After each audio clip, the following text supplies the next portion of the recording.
After the pool party fiasco, I thought Karen's antics might finally reach a logical stopping point. I was wrong. Her next stunt was audacious even by her standards. She tried to evict me from my own lakefront cabin. It began on a crisp autumn morning. I had spent weeks renovating the lakeside cabin, repairing the dock, restoring the fireplace, and setting up a small boathouse for my rowing equipment. It was peaceful, private, and entirely on my property. Then came the call from the property manager. There's someone trying to post eviction notices and lock the cabin. They claim HOA authority. I arrived just as Karen had gathered a small mob of HOA supporters. She stood at the cabin door, clipboard in hand, waving eviction papers as if she were about to perform some legal magic trick. "You are trespassing on HOA land," she shouted. "This cabin and the lake are now under HOA jurisdiction.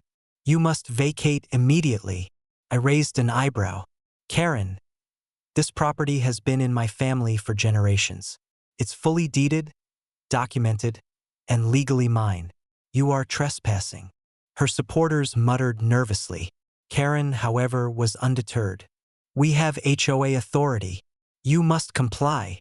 I calmly pulled out my phone, dialing my lawyer and the county recorder. "Yes, I need immediate verification of property deeds. Yes, there's a trespasser attempting an illegal eviction." Within 20 minutes, deputies arrived.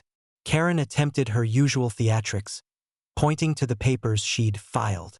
But the deputies quickly reviewed the deeds and property records I had preloaded on my tablet. "Ma'am," one deputy said firmly, "this cabin is private property. You are not authorized to enforce any eviction. You are trespassing. Leave immediately, or you will be cited for harassment and obstruction." Karen turned pale. "But the HOA rules." "Do not speak," the deputy interrupted. "You've been warned." Meanwhile, my daughter and a few neighbors, all prepped for such interference, secured the lake access points. Any attempt by Karen to reach the boathouse or dock would be blocked. Karen, realizing her plan had failed, tried one last desperate tactic. She lunged toward the cabin door to grab the keys.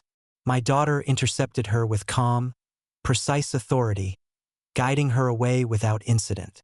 By the time the deputies left, Karen had been issued multiple citations for trespassing, harassment, and false claims of authority. Her HOA allies slunk away, embarrassed and muttering about overreaction. I finally stepped inside the cabin, locking the doors and securing the property. The lake shimmered in the late afternoon sun, reflecting the peace and security Karen had attempted and failed to disrupt. I looked out across the water, smiling. Karen had tried to turn my private retreat into an illegal eviction scenario.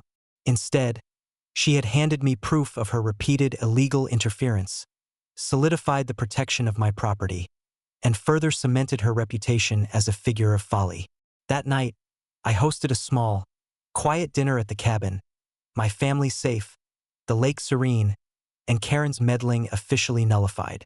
Once again, the lesson was clear. Persistence, preparation, and legal authority always trump arrogance and ambition. My cabin, my lake, my rules untouched. Karen had underestimated the wrong family at the wrong property.